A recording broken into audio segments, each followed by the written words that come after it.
លោកនិងលោកស្រី Smith មានកូនប្រុសម្នាក់និងកូនស្រីម្នាក់កូនប្រុសមានឈ្មោះថា John ហើយកូនស្រីមានឈ្មោះថា Sarah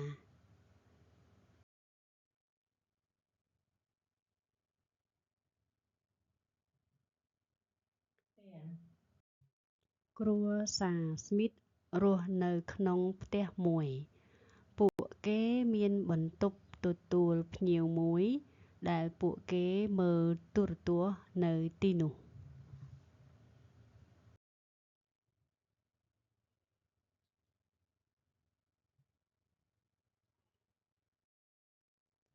ឪពុកចម្អិនអាហារនៅក្នុងផ្ទះបាយ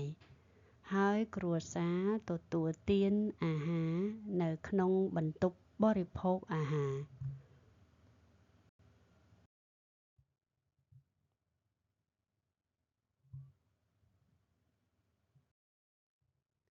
ផ្ទះមានបន្ទប់គេងពីរដែលពួកគេគេងនៅទីនោះពួកគេទុកសម្លៀកបំពាក់នៅក្នុងទូខោអាវ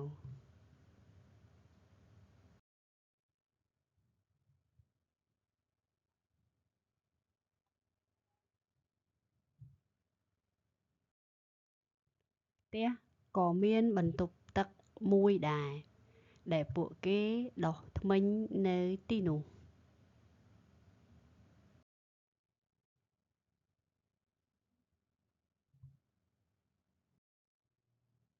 ផ្ទះមានសួនច្បារមួយ John និង Sarah លេងនៅក្នុងសួនច្បារ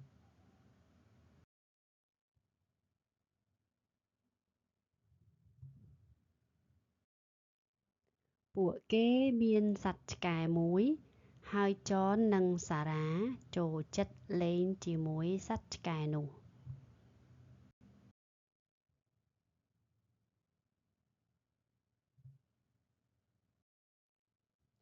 សំណួរទីមួយតើលោកនិងលោកស្រី Smith មានកូនប៉ុន្មាននាក់កមានកូនប្រុសម្នាក់និងកូនស្រីម្នាក់ខមានកូនប្រុសម្នាក់គមានកូនស្រីម្នាក់ខគ្មានកូនទេសំណួរទីពីរតើអ្នកណាជាអ្នកចម្អិនអាហារនៅក្នុងផ្ទះបាយកម្ដាយខ John គឪពុកខ Sarah សំណួរទីបី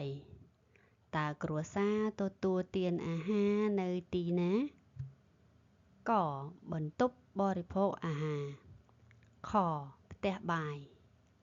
គបន្ទប់ទទួលភ្ញៀវខបន្ទប់គេងសំណួរទីបួនតើផ្ទះមានបន្ទប់គេងប៉ុន្មានកពីរខបួនគបីខមួយសំណួរទីប្រាំតើ John និង Sarah ធ្វើអ្វីនៅក្នុងសួនច្បារកគេងខលេងគដុសធ្មេញខចម្អិនអាហារ